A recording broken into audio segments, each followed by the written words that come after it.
quando nós estamos com Cristo, quando nós viemos, quando você fala assim, quando você aceita Jesus, aí alguns podem dizer, não, é a gente que aceita Jesus, é Jesus que nos aceita. Então, quando a gente se aproxima de Deus, para ficar mais tranquilo, ali existe um processo inicial. E nesse processo inicial, existe o desenvolvimento da fé cristã, ou o desenvolvimento da fé. E eu estou falando isso por quê? Porque a Bíblia, a palavra de Deus, ela vai nos apontar ferramentas de crescimento. Como que eu desenvolvo a fé? Como que eu desenvolvo o meu conhecimento de Deus? Como que eu desenvolvo essa vida que Deus quer para mim? Então a Bíblia, ela vai nos dar assim, algumas direções de como fazer isso no dia a dia. Eu fiz um encorajamento, quero falar isso aqui, de nós lermos, irmãos, durante esses 15 primeiros dias do mês, nós lemos os 4 evangelhos, os 4 primeiros livros do Novo Testamento, Mateus, Marcos, Lucas e João. E eu sempre falo para as pessoas que ler a Bíblia toda é muito possível. É difícil, quando eu falo, não consigo ler a Bíblia toda, a Bíblia, às vezes as falas, né, e elas são verdadeiras, é assim, é muito difícil de se entender. É verdade, existem muitas traduções que tornam a leitura um pouco complicada, as palavras são muito difíceis, mas existem Bíblias que são muito tranquilas com a tradução. Então, hoje nós temos para quem tem mais dificuldade com algumas literaturas, tem uma tradução que é a nova tradução da linguagem de hoje. Ela é muito boa, porque o tradutor se preocupou em traduzir a frase de uma maneira mais entendível, então ele não se preocupou muito com os originais, mas ele procurou trazer o melhor entendimento. Então, hoje nós temos Bíblias que facilitam isso. Pastor, mas eu não tenho dinheiro, não consigo investir. Se você tiver um celular, eu acho que a grande maioria das pessoas tem. Se tiver um celular, você baixa essa Bíblia no seu celular. É gratuito. É só você entrar lá no seu aplicativo lá e baixar ela, tranquilo. Tem várias traduções muito boas que são muito fáceis, inclusive com ferramentas ali para você marcar os textos que você já leu e ver como é que você está progredindo. Quantos por você já leu? É muito bom. Então a tradução poderia ser uma das dificuldades. Pastor, mas eu não tenho muito tempo, a minha vida é muito corrida. Eu fiz a conta, irmãos. Para você ler a Bíblia, os 15 dias que nós vamos ler, você precisa investir apenas 20 minutos do seu dia. Se você quiser, você divide em 3 partes: 6 minutos de manhã, ou 7, 6 minutos à tarde, 6 minutos à noite. É basicamente o que você vai precisar para ler 2 capítulos em cada período do dia. Ou, se você quiser fazer uma leitura dos 6 capítulos de uma vez só, você vai investir 18 a 20 minutos no dia. Você sabe, alguns de vocês talvez saibam, que é possível você entrar no seu aplicativo do celular e perceber quanto tempo você fica nas redes sociais. Alguns vão até se espantar, que aí começa a pegar o celular e roda para cima, e aí quando vê o dia foi. Eu estou falando essas coisas, irmãos, para encorajar, para mostrar para os irmãos que é muito possível, é muito tranquilo. Hoje nós temos muitas ferramentas que nos ajudam a conhecer a palavra de Deus. Então, nós vamos para essa jornada, começou hoje, tem postado só os versículos que nós vamos ler diariamente. Então, eu já postei ontem os versículos de hoje, já postei hoje os versículos de amanhã. Então, eu não vou nem dizer faça esse esforço, eu vou dizer faça essa prioridade, porque não é um esforço, 20 minutos não é um esforço, é muito possível fazer, se faz com muita tranquilidade. Então, faça isso. Hoje eu quero falar sobre outra ferramenta de crescimento. E eu queria que os irmãos olhassem comigo as suas Bíblias. No Salmo 27, nós vamos ler o versículo de número 4. Amém, irmãos? Amém.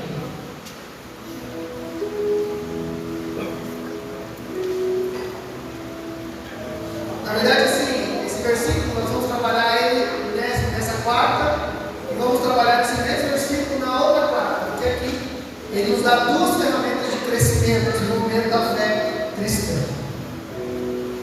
Então nós vamos trabalhar essas duas ferramentas, hoje uma, na próxima semana a gente trabalha a segunda. Se você encontrou o texto, você puder ficar de pé para nós fazermos a leitura e reverência da palavra de Deus. Salmo 27, verso 4 vai dizer assim: uma coisa peço ao Senhor, e a buscarei, que eu possa morar na casa do Senhor todos os dias da minha vida, para contemplar a beleza do Senhor e meditar no seu templo. Vamos orar então? Pai, em nome de Jesus, nós oramos a tua graça, favor e misericórdia. Pedimos que o Senhor abra o nosso entendimento, abra a nossa compreensão com relação à palavra de Deus, e que a tua palavra, ela nos ajude, nos encoraje, nos dê a fé necessária para a nossa vida cristã. Oramos a ti, em nome de Jesus. Amém. Amém? Vamos para o nosso capítulo conhecido, versículo conhecido. Muitas músicas foram feitas ou estão sendo feitas em cima desse texto, que realmente ele é uma poesia muito bonita, né?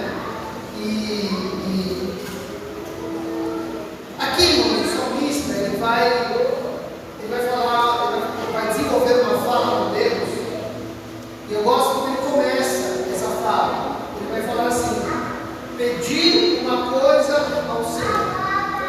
Geralmente, irmãos, nós associamos pedir coisas para Deus com ficar parado. Às vezes a pessoa fala assim: não, eu já falei com Deus.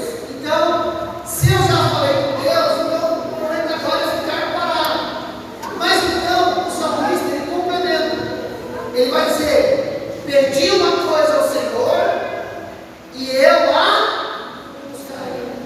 Então, o salmista aqui, irmãos, ele vai desenvolver um pensamento que nós precisamos aplicar, de que a nossa oração não deve nos paralisar. O fato de nós orarmos a Deus não é para que Deus faça todas as coisas, mas para que Deus nos direcione aquilo que nós devemos fazer. Então, o salmista está dizendo: olha, eu falo com Deus, eu peço, eu apresento diante do Senhor a minha súplica, mas aquilo que está a meu cargo, aquilo que está à minha disposição, aquilo que é o meu papel, isso eu vou fazer.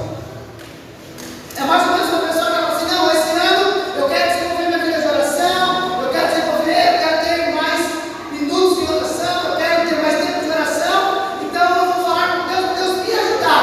Aí ele vai lá e fala: Senhor, este ano eu quero desenvolver minha vida de oração, eu quero orar mais, eu quero ter mais tempo de oração, então o Senhor me ajuda. E é o desejo de oração. Mas a pessoa não faz uma janela de oração, ou seja, ela não reserva um tempo. Ela faz quando dá.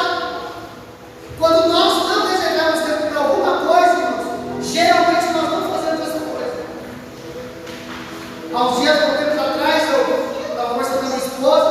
Tem algo que a gente precisa fazer sobre o empreendimento que a gente tem lá em São Paulo.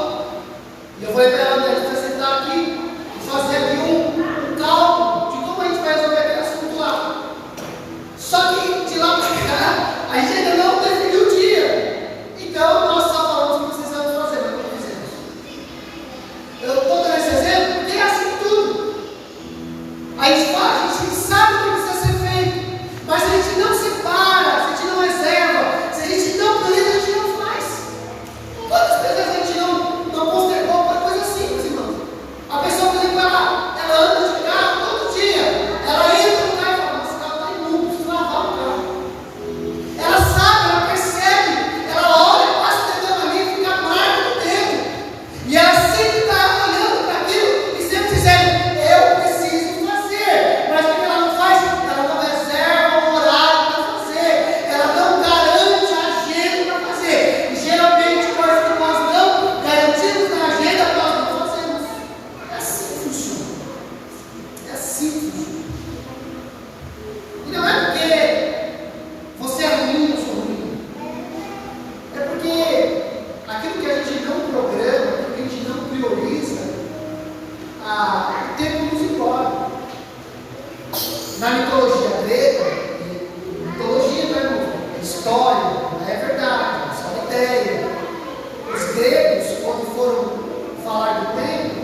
E a ideia do grego é que o tempo come todas as coisas, o tempo consome todas as coisas.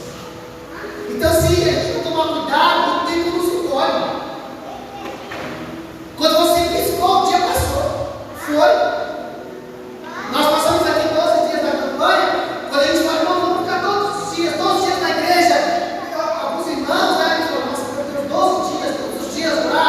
Vai ser cansativo. Mas quando você piscar, já foi a gente. Nós já praticamente ultrapassamos a metade do primeiro mês do ano. Porque assim, a vida é corrida. Se a gente não prioriza, se a gente não dá o devido valor, a gente não faz. Então o salmista, ele vai dizer, eu pedi uma coisa ao Senhor, mas agora é da minha parte. Eu vou criar mecanismos, jeitos, maneiras de eu alcançar aquilo que eu estou pedindo a Deus. Porque aquilo que eu não posso fazer, eu sei que Deus vai fazer. Quando Deus dá ordem ao povo de Israel para descer e lutar contra os amalequitas, a ordem de Deus é essa, elimine tudo. Não deixe ninguém vivo. E aí o Josué pega aquele grupo de homens e vai para o peleja e começa a lutar, mas ele vai dizer que o dia já começa a acabar. E se entra no período noturno, não tem como guerrear. Por quê? Porque não vai dar para achar o inimigo. E o Josué, ele quer terminar a tarefa que Deus deu para ele. Então ele ora a Deus, não para que Deus elimine os seus inimigos, mas ele fala, Senhor, concede tempo para que eu termine o que eu preciso terminar. Então, o Josué entendia que para cumprir aquilo que ele deveria fazer, Deus precisava intervir. E essa deve ser a nossa oração, irmãos. A nossa oração não é pedir para que Deus faça as coisas que nós não conseguimos fazer, mas para que Deus nos dê condições de terminar a tarefa que Ele nos concedeu. Então Ele vai dizer isso. E Ele vai falar assim, qual é o desejo dele? Que eu possa morar na casa do Senhor todos os dias da minha vida. Então Ele vai colocar aqui qual é o alvo da sua oração. Então Ele vai dizer, a minha oração, ela concentra-se em morar na casa de Deus. E aí, irmãos, eu preciso fazer uma reflexão bem rápida. Porque quando o salmista está escrevendo, compondo essa canção, ele está olhando para uma coisa, ele está olhando para o templo, ou ele está olhando para o tabernáculo. Porque o templo, o tabernáculo, era o lugar onde Deus se manifestava. Quando Deus fala para Moisés levantar o tabernáculo, a frase de Deus é essa: levante o tabernáculo, vai dar todas as medidas, a hora, a construção, como que vai ser, e ele vai dizer, porque eu quero habitar no meio de vocês. Posteriormente, Davi, quando deseja levantar o templo que é construído por Salomão, ele está pegando todo o tabernáculo e colocando dentro do templo. Então, na cabeça dos judeus naquela época, a casa do Senhor, a morada do Senhor, é onde estava o tabernáculo. Então o desejo dele é estar onde Deus está. Ok? E aí? Hoje, irmãos, hoje a igreja é a morada do Senhor. Nós somos o templo do Espírito Santo. Então ele vai falando isso, agora ele vai explicar os motivos pelos quais ele quer estar nesse lugar todos os dias. Então perceba que o salmista não apenas diz o que ele vai fazer, mas ele diz que vai orar e vai buscar. Ele diz o que ele quer, e ele agora explica a motivação do que ele quer. Ele vai dizer, para contemplar a beleza do Senhor e meditar no seu tempo. Então, hoje nós vamos nos concentrar apenas nessa frase, nesse pedaço desse parágrafo, para contemplar a beleza do Senhor. Agora, irmãos, Evangelho de João, capítulo 1, verso 18, João vai dizer que nenhum homem jamais viu Deus.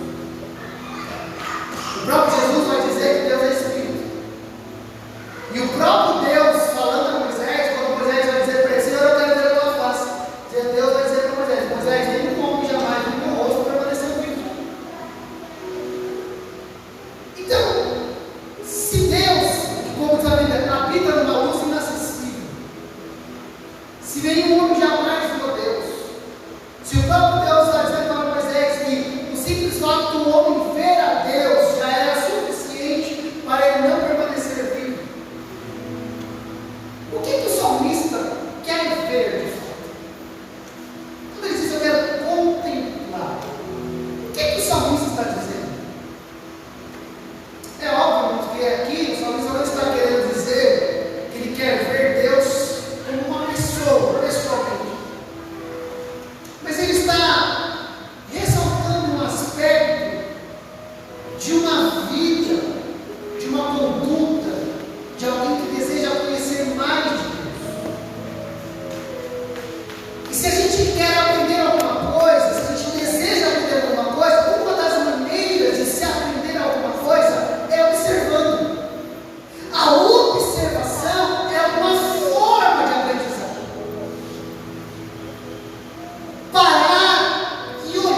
ele representa a vida peregrina do crente. Porque a Bíblia vai dizer que Deus nos tirou do império das trevas e nos transportou para o reino do seu Filho, o reino de amor.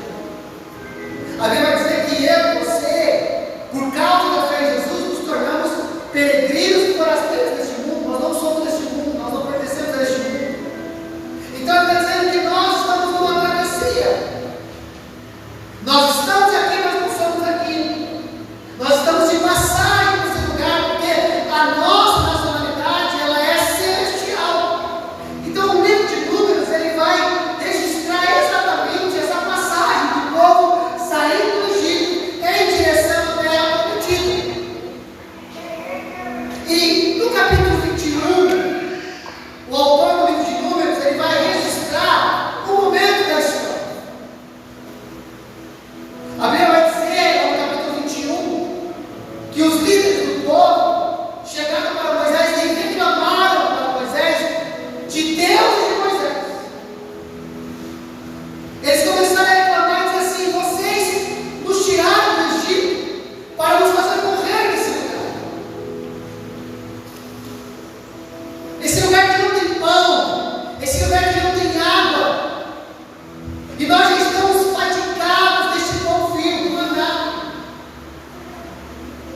Então, o que eles estão reclamando, irmãos? Porque esse povo não passou fome. Diariamente, todos os dias, Deus mandava um alimento para eles. No sexto dia, Deus mandou uma porção dobrada para que eles não pudessem, para que eles não precisassem sair para colher no sábado. Mas eles estão reclamando disso aqui. Eles estão olhando para o deserto em volta deles e dizendo que lugar mais frio. Não, imagina uma beleza no deserto. Eles não estão passando ali, eles não estão fazendo uma travessia, por exemplo, por Pantanal. Eles não estão atravessando a floresta amazônica, aonde eles, eu nem sei se é lugar, mas eles olham assim: olha ali um animal, olha ali um macaco, olha ali uma onça, olha o rio, olha a vegetação, a biodiversidade. Eles estão atravessando o lugar mais improdutivo do mundo. Tudo que tinha naquele lugar era pedra, areia, sol, calor, a noite frio. E eles precisavam, eles dependiam todos os dias de Deus. E aquela situação de caminhar naquela terra árida, seca, feia e produtiva foi fatigando aquelas pessoas. Eu imagino que eles começaram a olhar e falaram: meu Deus, eu não tenho mais cenário. É toda a mesma coisa. É pedra, areia. Esse lugar não tem uma árvore, não tem fruto, não tem um riacho, não tem uma água, não tem um leite, não tem nada. E eles começaram a olhar para um ambiente que não era bonito, que não era agradável, que não era bom. E eles começaram a se fatigar. E eles desenvolveram uma das coisas mais terríveis: a murmuração. Mas a murmuração, ela não apenas diminui a força de quem reclama, mas ela também diminui as forças de quem ouve. Você trabalhar com uma pessoa ou conviver com uma pessoa que tudo está ruim é angustiante. É angustiante. Eu tive um diretor, um presidente, na verdade, empresa,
quando nós tiramos os olhos do Senhor, nós vamos olhar para o mundo.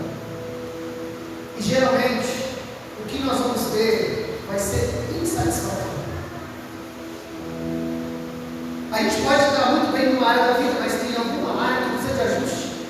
E geralmente a gente tem uma mania de concentrar o olhar só no que é ruim.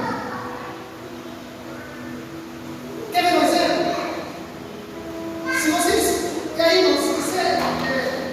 Eu não sou a pessoa mais indicada para falar disso, não é minha área, não é meu ramo.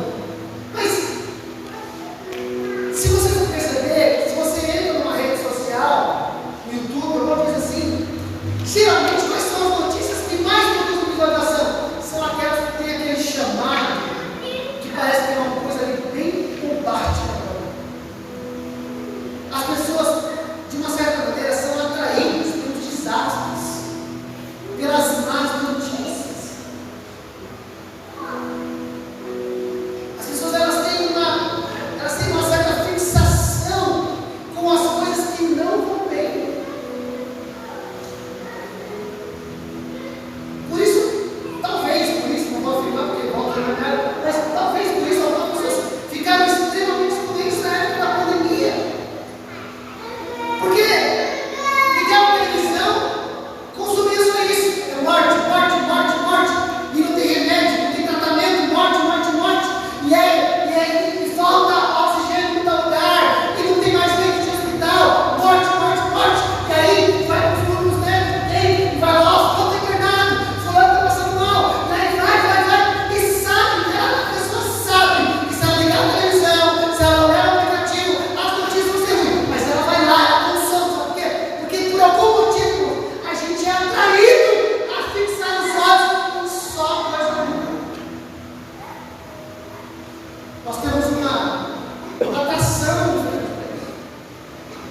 quando nós tiramos o olhar de Deus e nós fixamos o olhar nas dificuldades, apenas nas dificuldades.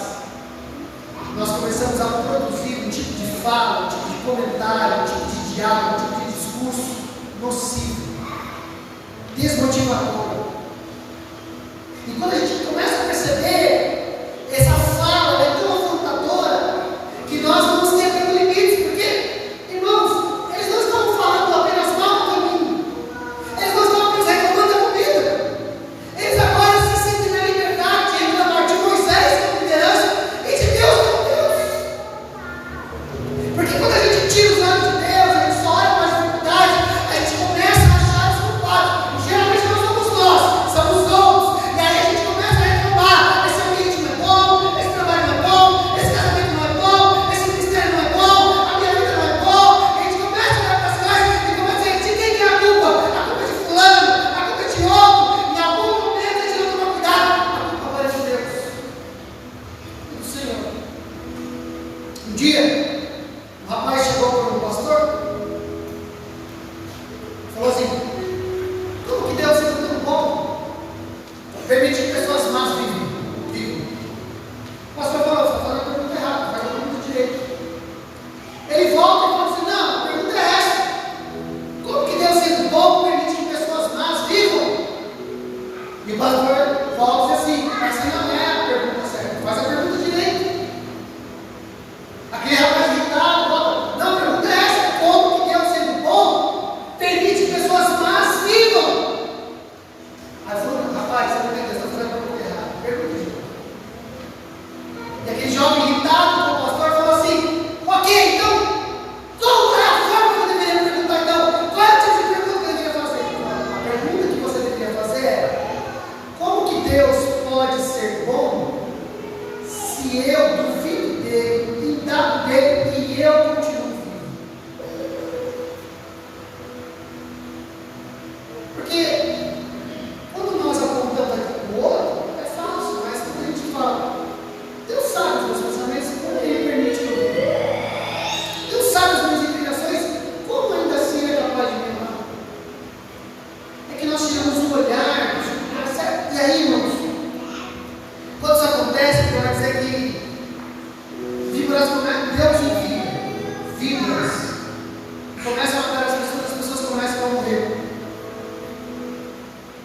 E aí a liderança volta e procura Moisés e fala assim: Moisés, nós erramos, nós pecamos. Fale com Deus para que Deus resolva essa questão. E aí Deus dá uma ordem a Moisés: faça uma serpente de Deus. Não parece uma coisa muito doida esse negócio? Porque parece que, de alguma maneira, Deus está infringindo os seus mandamentos. A idolatria, não construir imagem. Mas os irmãos perceberam que Deus não fala para adorar Ele. Deus fala com Moisés: Moisés, constrói uma serpente de bronze, pendura ela numa haste e leva. E quem olhar para ela vai ser curado. Perceba que Deus não disse: olha, leva essa serpente lá, e quem for lá colocar uma oferta, quem for lá tocar nela, quem for lá, não, ele fala simplesmente isso: coloca lá no meio, aonde as pessoas estão morrendo, coloca lá. E aquele que simplesmente levantar a cabeça e olhar será curado. Aqui para mim, irmãos, esse capítulo é um claro disso, de Deus dizer novamente aonde que o povo deveria fixar os olhos. Não era na caminhada, não era na improdutividade do deserto, não era na dificuldade do dia a dia, não era na falta de beleza. Eles deveriam voltar a erguer a cabeça e olhar para o alto. Olhar para o alto. Deus estava redirecionando o lugar para os quais eles deveriam de olhar. Não olhe para esse mundo. Esse mundo é mau. Há muita mentira, muita corrupção, muita imoralidade. Os dias são maus e os maus são crescentes. Não fixe o seu olhar esperando com que as mazelas, as dificuldades desse mundo sejam resolvidas pela liderança, pelos governos, pelas políticas, pelas filosofias desse mundo. Não serão. Mantenha o seu olhar no alto, mantenha o seu olhar para o Senhor. Eleva os meus olhos para o monte, de onde virá o socorro? O meu socorro vem do Senhor, que fez os céus e a terra. Permaneça no alto. Aleluia, Deus. Glória a Deus. Contemple Deus. Aqui, irmãos, está claro que Deus estava não apenas fazendo eles olharem para o alto, mas eles estavam novamente voltando para uma coisa que Deus havia provisionado para eles. Eles tiraram o pão, tiraram os olhos do pão diário.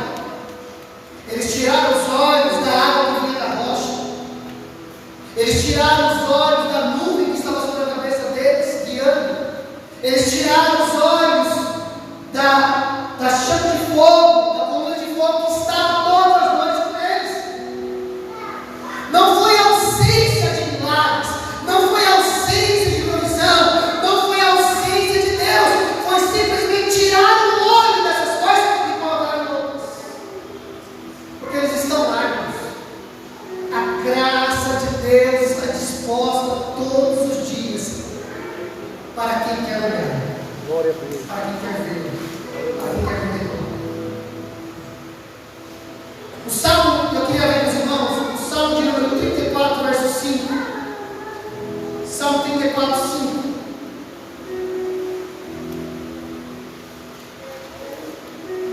Ele vai dar uma característica daqueles que permanecem olhando para Deus. Ele vai dizer o seguinte: os que olham para Ele ficarão radiantes, o rosto deles jamais se cobrirá de vexame. A gente sabe, irmãos, e a Bíblia vai muitas vezes apontar para nós que Deus é uma luz resplandecente. Malaquias vai dizer que o Senhor é o sol da justiça. Ele brilha, ilumina.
aquele iluminar, aquele resplandecer, ele foi passando.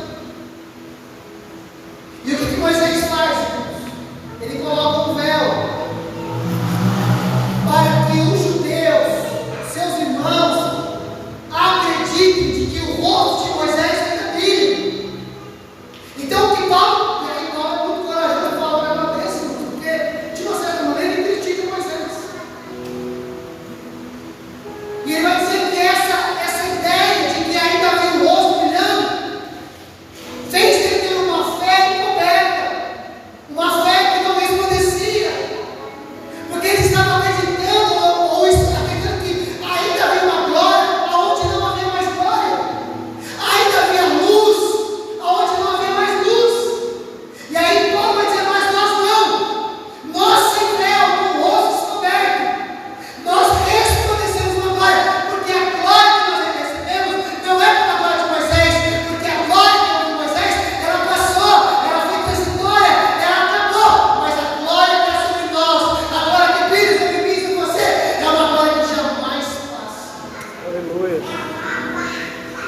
E essa glória existe porque há um povo olhando para Deus, há um povo observando Deus, há um povo aprendendo pelos movimentos de Deus. Irmãos, como eu disse, nós estamos falando de uma ferramenta de crescimento. Contemple Deus trabalhando, contemple Deus fazendo. Às vezes a gente fica muito na neurose, na preocupação de como as coisas vão ser, de como as coisas vão acontecer. Espera. E contemple. Teve um dia que Davi saiu para guerrear, desceu, lutou, guerreou, venceu. E os mesmos inimigos voltaram contra Davi. E na primeira luta Deus havia orado a Deus, Deus tinha falado: desce lá, luta contra ele, você vai vencer essa luta. Ele faz exatamente como Deus falou. Ele vai lá, desce, vence, retorna, e daqui a pouquinho, o mesmo povo vai contra Davi, lutar no mesmo vale. O Davi podia muito bem falar assim: bom, Deus já falou lá atrás, Deus já falou que ele ia dar vitória para os inimigos, eu nem vou me consultar Deus, eu nem vou falar nada com Deus, eu vou arrumar o que acontecer lá e vou ganhar essa luta. Mas o Davi, irmãos, ele aprende uma coisa que nós vamos aprender. Deus nem sempre faz a mesma coisa sempre. Davi tem o mesmo exército, o mesmo vale, o mesmo inimigo, as mesmas condições. Mas o Davi volta para Deus e fala: Deus, eles vão lá. E aí, o que eu faço? Aí Deus falou para Davi: daí vamos fazer o seguinte, agora nessa luta aí você vai lutar, nessa peleja aí, fica tranquilo.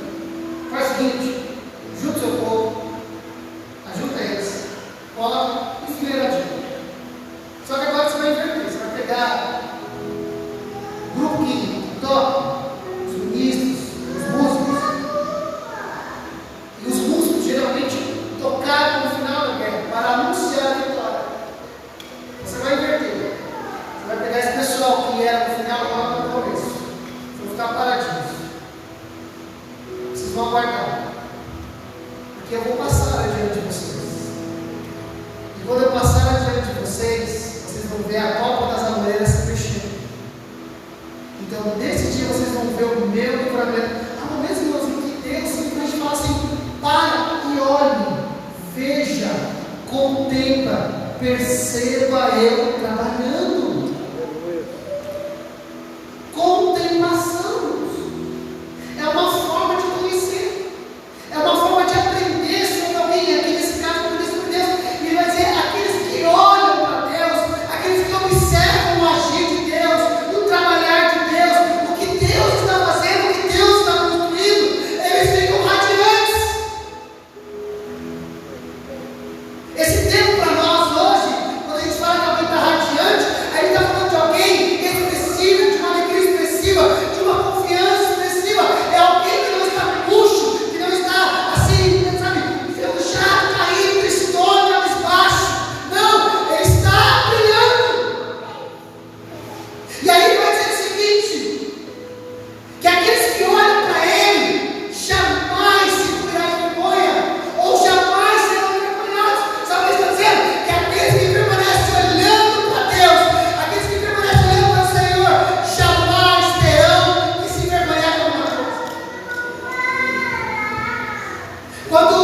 os homens se levantam contra Daniel, capítulo 6 de Daniel, e eles começam a argumentar contra Daniel. Como é que nós vamos destruir Daniel? Como que nós vamos parar esse homem? Porque o rei já pensava em colocar ele como segundo a Babilônia. Então os homens orquestraram e viram uma brecha na lei de Deus. Não na lei de Deus, mas na vida do Daniel, no sentido da sua fidelidade com Deus. Irmão, Daniel, ele era um dos 3 homens mais importantes da Babilônia, abaixo do rei. Ele tinha poder político. Ele tinha poder político. Talvez não vencesse, mas ele tinha poder político. Ele tinha poder de influência. E de uma certa maneira, eles tinham acesso ao rei. Mas aí quando esses homens vêm, pegam uma lei, apresentam para o rei, falam aí, essa lei é boa, vou fazer com que durante um período de tempo ninguém busque ao seu Deus, mas busque apenas o rei, como se ele fosse um Deus. O Daniel poderia ter, em algum momento, tentado influenciar o rei, apresentar a lei, criar um mecanismo. Ele poderia tentar influenciar alguns governantes para ir contra. Mas a Bíblia não registra nenhum movimento de Daniel em relação a isso. A sensação que dá é que tudo terminou na frente do Daniel. Talvez se nós estivéssemos com Daniel, talvez alguns de nós falaremos que Daniel foi um fraco, foi um frouxo, foi um mole. Como que ele deixa as coisas passar na frente dele e não faz nada? Como que ele deixa a lei tramitar? Como que ele deixa as pessoas irem falar com ele sem ele dizer nada? Daniel estava olhando para alguém maior que todo mundo. Daniel estava olhando para onde ninguém estava olhando. Daniel estava vendo que ninguém estava vendo. Daniel estava contemplando que ninguém estava contemplando. E o Daniel deposita toda a sua confiança em quem está olhando. Todo mundo assim, o edital é promulgado, é feito, e a Bíblia diz que Daniel vai para onde ele sempre vai, contemplar o Senhor. Olhar para a casa do Senhor, perceber Deus. 3 vezes ao dia ele olhava para o Senhor, e a Bíblia vai dizer que ele orava olhando para o templo, porque ele disse, o templo era um lugar em que na cabeça de Deus estava, porque lá estava o tabernáculo. Então ele olhava para onde Deus estava, ele olhava para aquele lugar e ele estava contemplando Deus. Tudo estava acontecendo. Aí daqui a pouco entraram homens, pegaram ele, levaram ele para a cova, lançaram na cova, fecharam a cova. E a hora Daniel estava olhando para Deus. E Deus honrou a fé do homem que estava sempre olhando para ele, porque aqueles que contemplam a Deus jamais serão envergonhados. Jamais serão envergonhados.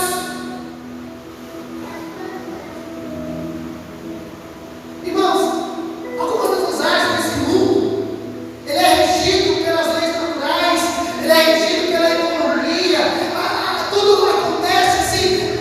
Você vai perceber, irmãos, sempre acontece um evento apocalíptico. Não, se fulano entrar na presidência, se fulano entrar na cadeira executiva, acabou tudo. Nós estamos perdidos, mas vai ter que construir bunkers, vai ter que colocar água, comida. Não, essa guerra aí vai acabar com tudo.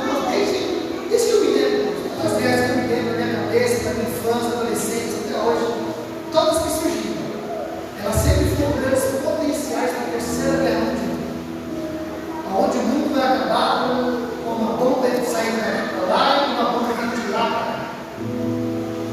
Tudo é apocalíptico. Para as pessoas parece que o mundo, irmãos, ele está à deriva. Como já dizia o poeta, né? Olha o mundo porque eu quero descer. Mas para aqueles que olham para o Senhor, sabe que o mundo está debaixo da palma da mão do nosso Deus. Ele não perdeu o controle. Ele é o sustentador de toda a criação. Ele é o Senhor do Senhor, Ele é o Rei dos Reis. Ele está no controle de tudo. E aqueles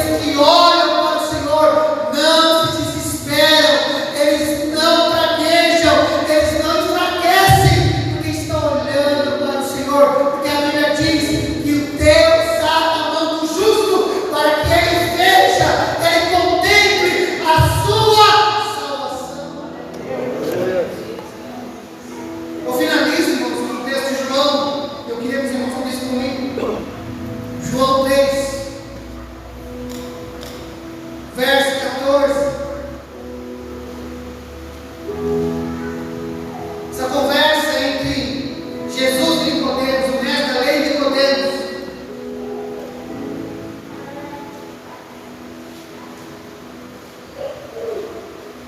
Jesus vai dizer assim: e assim como Moisés levantou a serpente no deserto, assim é necessário que o Filho do Homem seja levantado, para que todo que nele crê tenha a vida eterna.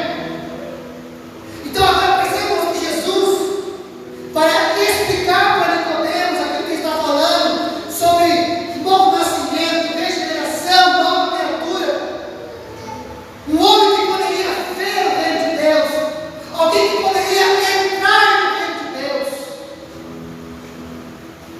E o Nicodemos não estava entendendo. Então Jesus vai dar a Nicodemos um fato que Nicodemos conhecia, compreendia pela história, pela literatura. Ele vai dizer: Nicodemos, lembra do que está escrito na lei de Deus? Lembra do que está escrito na Torá? O que vai ser do mesmo jeito. Assim como Moisés levantou a serpente no deserto, vai ser desse mesmo jeito que o Filho do Homem vai ser levantado, para que todo aquele que nele crê tenha vida. Se lá no livro de Números, capítulo 21, as pessoas tiraram o olhar de Deus, da sua graça, da sua provisão, do seu sustento, dos seus milagres, e colocaram seus olhos numa terra árida, feia e produtiva. Se as pessoas tiraram o olhar de Deus e apagaram o registro da sua mente do que Deus havia feito no Egito, e aí tornaram a sua fala uma fala reclamatória, purenta, contra Deus. E por causa disso, eles começaram a morrer, a definhar e a cair no meio do caminho. E a solução foi olhar. A solução foi ver. A solução foi levantar a cabeça e olhar. Jesus está dizendo: não, mas este mundo, ele é árido. Este mundo produz morte. Este mundo define as pessoas. E por causa deste mundo que amargura define as pessoas, esse mundo produz falas amargas. Esse mundo produz discursos depravados, degradantes. Este mundo fala contra Deus e age contra Deus, porque foi tomado pelo amargor de olhar tudo que vê. Mas do mesmo jeito que Deus curou aquela nação, Deus curará também este mundo. Quando eu for levantado, haverá uma mensagem silenciosa, haverá uma fala sem palavras, apenas contemplação.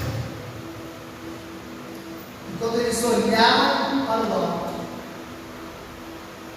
eles vão crer, eles serão curados. E eles não serão curados para caminhar até a terra prometida e morrer. Eles não receberão um tipo de cura que vai fazer eles ficar de pé para morrer na próxima esquina. Porque os irmãos vão lembrar que todo mundo que saiu do Egito naquela ocasião morreram no meio do caminho. Os únicos que estiveram para sair do Egito, que entraram na terra prometida, foi Josué e Caleb. Todo mundo morreu. A geração que entrou no livro de Josué é uma geração que nasceu no deserto. Então aquelas pessoas que foram levantadas ali, foram curadas, que olharam para a serpente, elas caminham lá na frente. Agora Jesus está dizendo assim: o tipo de cura, o tipo de vida que será produzido para o Filho do Homem que vai ser levantado é para o tipo de gente que nunca vai cair. Nós nunca caímos porque os nossos olhos continuam olhando para o Senhor. Você nunca vai cair se o seu olhar permanecer em Deus. Você nunca vai cair se você continuar contemplando o Senhor, a sua obra, a sua fidelidade. Às vezes o relatório não é bom, o diagnóstico não é bom, às vezes as coisas que nós vivemos, alguns eventos não são bons. Permaneça olhando para Deus. Quem olha para Deus, Deus permanece radiante. Quem permanece olhando para Deus não é envergonhado. Quem permanece olhando para Deus não cai no meio do caminho. Quem permanece olhando para Deus não cai no limbo do muro, mas permanece olhando calmamente, percebendo a glória de Deus. Aleluia. Permanece olhando. Tem um pregador antigo, dos mais conhecidos, chamado Spurgeon, conhecido como o príncipe dos pregadores. Porque esse homem produziu de livro, de literatura, uma vida seria impossível para ele. Esse rapaz, esse homem, se converte em uma pregação de forma simples. Ele entra, o pregador quer pregar aquela noite, não consegue chegar na catedral, ia ser substituído por um presbítero, um pastor simples, humilde, e prega essa passagem de João 3. E as palavras do pregador é essa. Basta você olhar. Qual é a dificuldade? Você não precisa ser letrado, catedrático. Você não precisa ter muitos recursos. Você nem precisa ter recurso nenhum. É só olhar. É um conhecimento disponível a todos. A gente sabe, irmãos, que tem conhecimento que a gente só acessa por alguma condição. Pode ser uma condição geográfica. Por exemplo, a aurora boreal, um evento que acontece na natureza, a dança das luzes. A gente não consegue ver isso. Por quê? Porque a gente está num local que geograficamente isso não acontece. Então, alguns conhecimentos eles vão depender de geografia. Alguns conhecimentos eles vão depender de economia, de finanças. E alguns de oportunidades.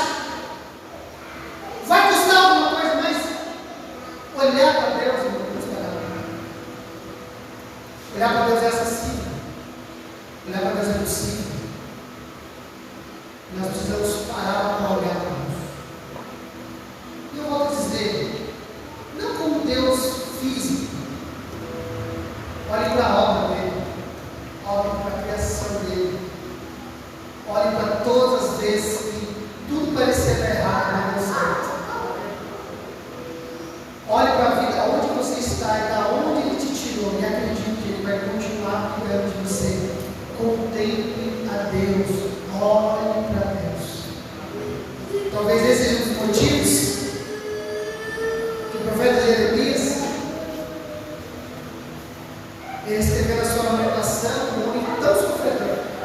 Eu lembro esse livro da Andréia, minha esposa pela manhã, a gente está lendo ele toda manhã, a gente lê um capítulo. Tem hora que a gente olha para o outro e fala assim, está começando a sofrer. É preso, é cisterna, é acusado de dificuldades, camarada. Mas ele vai escrever na sua lamentação. Eu quero trazer à memória aquilo que me dá esperança. Ninguém acredita na minha mensagem. Eu sou lançado em cisterna, eu sou preso, eu sou acusado, eu sou ameaçado de morte, eu sou menosprezado. Mas eu não quero ficar olhando para isso, eu quero olhar para as coisas que me dão esperança. Aleluia. Amém? Nós vamos orar em nome de Jesus. Você pode ficar de pé para nós orarmos?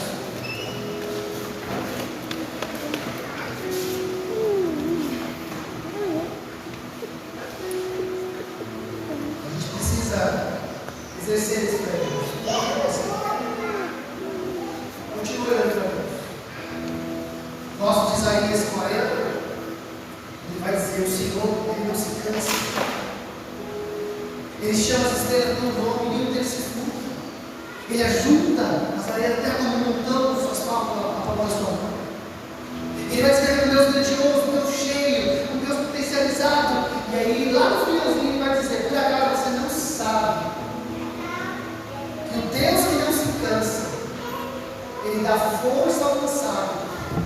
dá ânimo para quem não tem nenhum vigor. Então Deus não é apenas grandioso, Deus não é apenas forte, Ele é um Deus que concede força. Aleluia.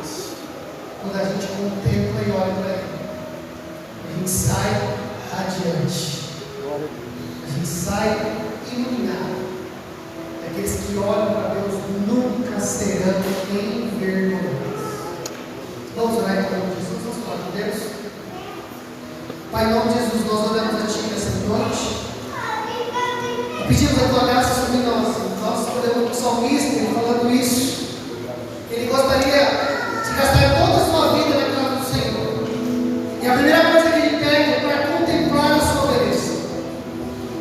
Pai, nós precisamos enxergar o Senhor. Nós, como diz o salmista, nós precisamos reconhecer o Senhor em todos os nossos caminhos.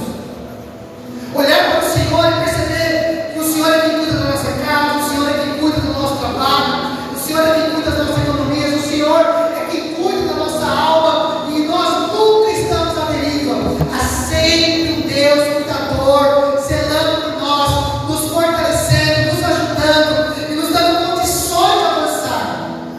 Que os nossos olhos, ó Pai, eles parem de olhar para esse mundo árido, feio, improdutivo, amargurado, e que os nossos olhos voltem para um Deus que é capaz de operar também nessa circunstância, aonde não tem água dando água, aonde não tem pão dando pão, aonde tem calor dando nuvem, aonde tem frio dando uma coluna de fogo. Um Deus que guia aonde não tem como se guiar, um Deus que provisiona, um Deus que fornece todos os dias no lugar que nunca tem como fazê-lo.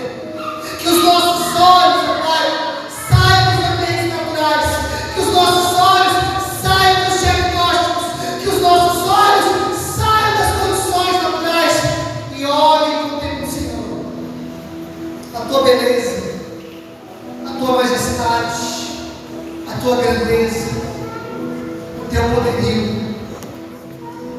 Faz com que os nossos olhos sejam como os olhos de Daniel, que não ficou preocupado com as leis da terra, mas ele sabia que há um governador nos céus e na terra. Ele é Senhor de tudo, Ele é o Senhor de tudo.